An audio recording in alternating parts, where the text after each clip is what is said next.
दोस्तों 144 साल बाद आए महाकुंभ में लोग अपना उद्धार करवाने गए थे, पाप कटवाने गए थे, लेकिन क्या से क्या हो गया। लोग चीख रहे हैं, चिल्ला रहे हैं, बचाने की गुहार लगा रहे हैं,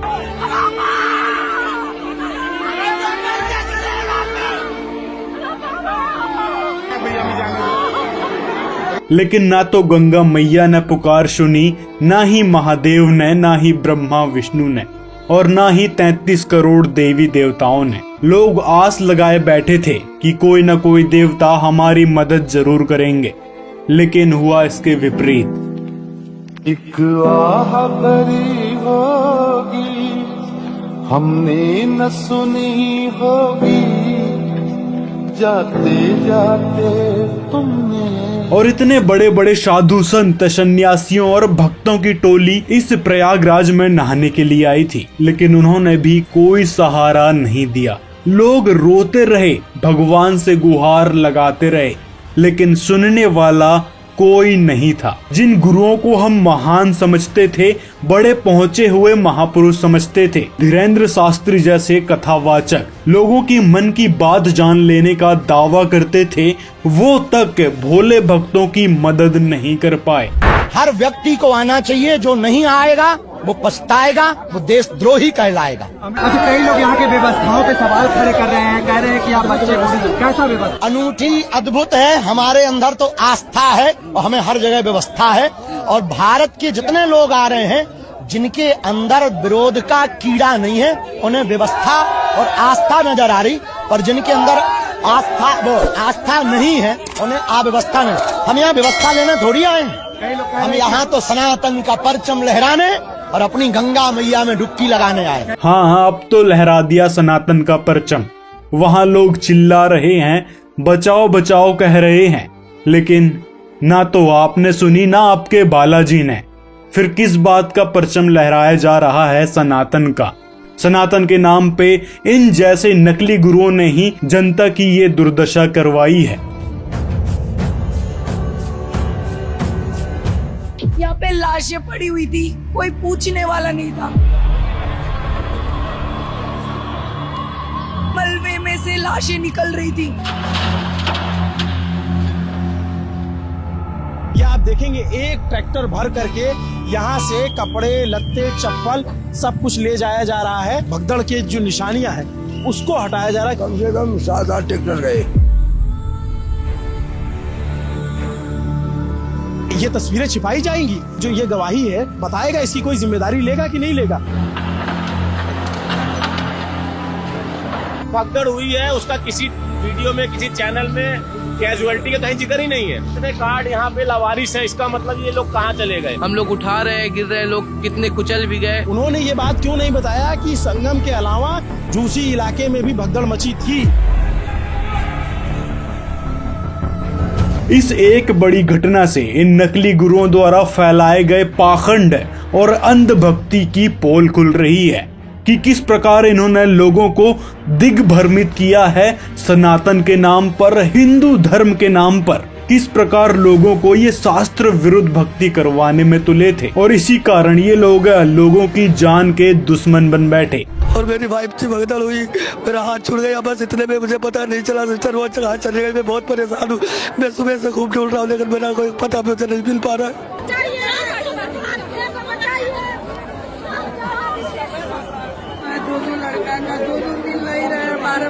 भीड़ आ गई, अभी कुछ नहीं, कौन मर गए क्या बोले नहीं अभी तक। बहुत लोग ऊपर ऐसा चला गया, बहुत भीड़ हो गया, हम फंस गए बीच में। हम तो बच गए, हमारा साथी लोगों ने उसका पति मर गए करके बोले, हमारी तरह भी उसको भी बचाने का तो। इनको ना तो सनातन धर्म का पता है, ना ही हमारे पवित्र सदग्रंथों का, जिन महापुरुषों ने भगवान को पाया, और यहाँ तक कि भगवान ने जिस भक्ति विधि को बताया है, इन जैसे नकली गुरुओं को उसका पता भी नहीं है। और अन्य इन साधु संतों को भी ऐसे गुरुओं ने ही भटकाया था, जो घर छोड़कर साधु संत का जीवन जी रहे हैं, अपना जीवन बर्बाद कर रहे हैं, क्योंकि ना तो इनकी भक्ति शास्त्र अनुकूल है और ना ही ऐसी भक्ति करने का आदेश परमात्मा ने दिया है। और यदि सच में भगवान ने महाकुंभ मनाने का आदेश दिया होता या फिर शाही स्नान की कोई प्रक्रिया चलाई होती कि इस दिन स्नान करने से ही मोक्ष मिलेगा, सारे के सारे पाप कटेंगे, तो ऐसी दुर्घटना देखने को नहीं मिलती। ये बात हर एक सनातनी जानता है। आपकी मम्मी थी? जी। क्या हुआ था? वो पब्लिक ने धक्का दिया तो हम लोग नीचे गिर पड़े, तो वो हम लोग के ऊपर चढ़ गए थे, तो फिर वो कड़ गए हम लोगों के ऊपर से। वो आवाज भी दी कि उठ जा, हम लोगों को उठा भी दो, तो किसी ने हमारी मदद नहीं की, ना उठाया किसी ने हम लोगों को।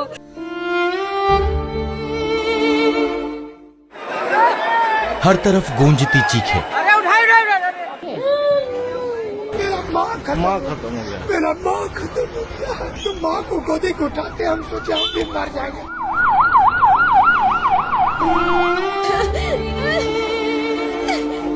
कुछ बोलेंगे? क्या हुआ?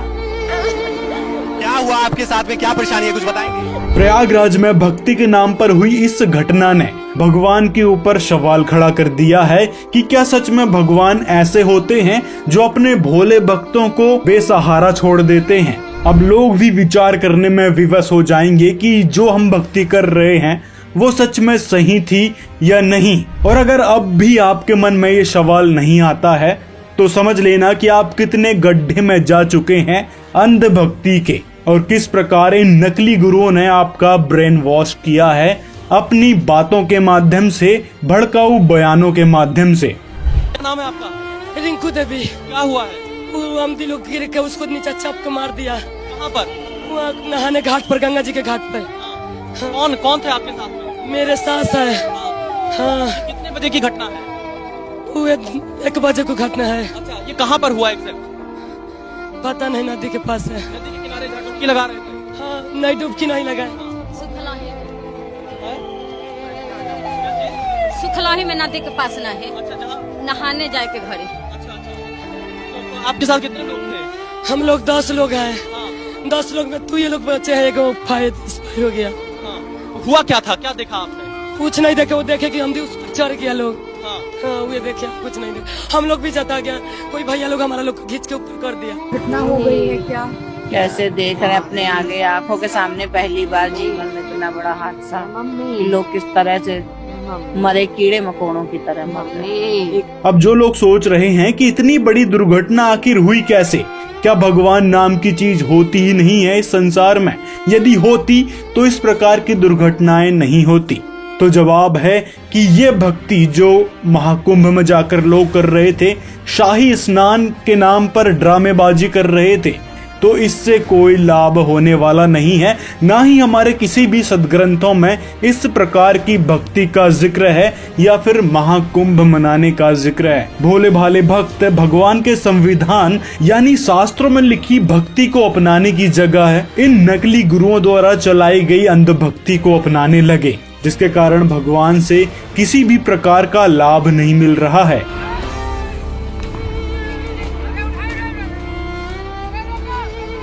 महाकुंभ के मौनी अमावस्या स्नान के दौरान प्रयागराज के संगम तट पर भगदड़ मच गई, जिससे कई श्रद्धालुओं की जानें चली गई और अनेक लोग घायल हुए। यह हादसा उस वक्त हुआ जब संगम तट पर स्नान करने के लिए श्रद्धालुओं की भारी भीड़ जमा हो गई।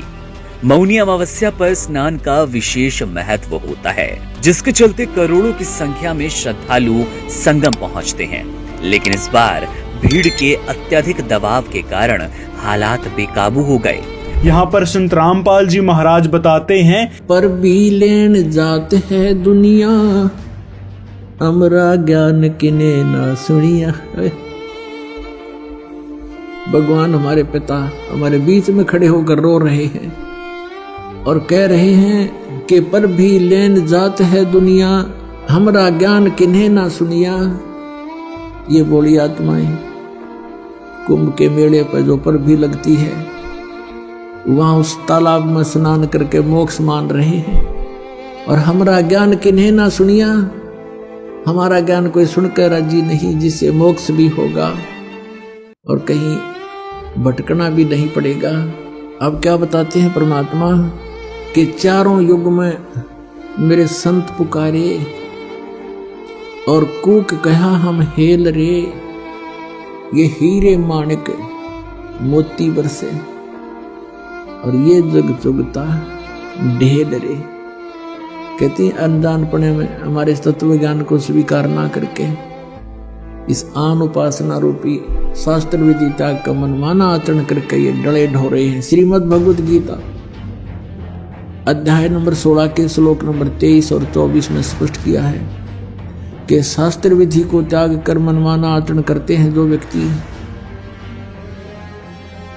उनको न तो सुख होता है, न उनकी कोई परम गति होती है और न ही उनको कोई सिद्धि प्राप्त होती, अर्थात यूजलेस।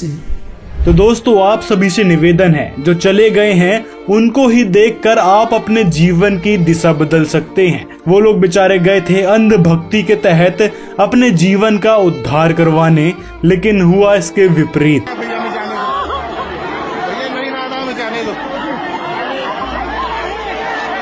न उनको लाभ मिला न मिला भगवान। सोचो इतनी आस लगाए भगवान को पाने के लिए, अपना कल्याण करवाने के लिए, पुण्य अर्जित करने के लिए वो लोग महाकुंभ में शाही स्नान करने गए थे, लेकिन हुआ क्या उनके साथ? इतना संघर्ष करने के बाद भी भगवान उनकी रक्षा नहीं कर पाए। मतलब उस भक्ति से उनके पाप या फिर कहें कर्म संस्कार नहीं कट पाए, तो आपके कैसे कटेंगे? इन सारी बातों से स्पष्ट होता है कि अंधश्रद्धा भक्ति हमारे लिए हानिकारक है। इसीलिए हमने शास्त्रों में बताई भक्ति विधि को ही अपनाना चाहिए। इसीलिए संत रामपाल जी महाराज परमात्मा का संविधान बताते हुए कहते हैं, इस प्रकार की अंधश्रद्धा को त्याग कर अपने शास्त्रों में वर्णित भक्ति करो। जो शास्त्रों के विपरीत इस प्रकार की भक्ति साधना में आरूढ़ हो चुके हैं, उसको तुरंत त्याग देना चाहिए और शत भक्ति संत रामपाल जी से ग्रहण करनी चाहिए पवित्र शास्त्रों के अनुसार, जिससे परमात्मा मिलेगा ही और साथ में वह लाभ मिलेंगे, पाप कर्म कटेंगे, हमारे पिछले जन्म के कर्म संस्कार कटेंगे, जिसके कारण दुख आते हैं, अकाल मृत्यु हो जाती है। तो इस प्रकार की हानि उस पूर्ण परमात्मा की भक्ति करने से नहीं होती। तो दोस्तों ये थी महाकुंभ की कुछ दर्दनाक घटनाएं जो अंधश्रद्धा भक्ति के कारण हुई हैं। तो दोस्तों आपसे एक ही निवेदन है, इस वीडियो को ज्यादा से ज्यादा अपने मित्रों तक शेयर करें। जो लोग इस प्रकार की अंधश्रद्धा भक्ति में अभी भी आरूढ़ हुए पड़े हैं, उनको समझ आए कि हमारे शास्त्रों में क्या बताया गया है और किस प्रकार ये हमारे पाखंडी और स्वयंभू गुरु शास्त्र विरुद्ध भक्ति हमसे करवा रहे थे, जिसके कारण हमको किसी भी प्रकार से लाभ नहीं मिल रहे थे, ना ही परमात्मा का सहारा मिल रहा था। साथ में अपनी राय कमेंट में हमें जरूर बताएं। मिलते हैं अगले वीडियो में।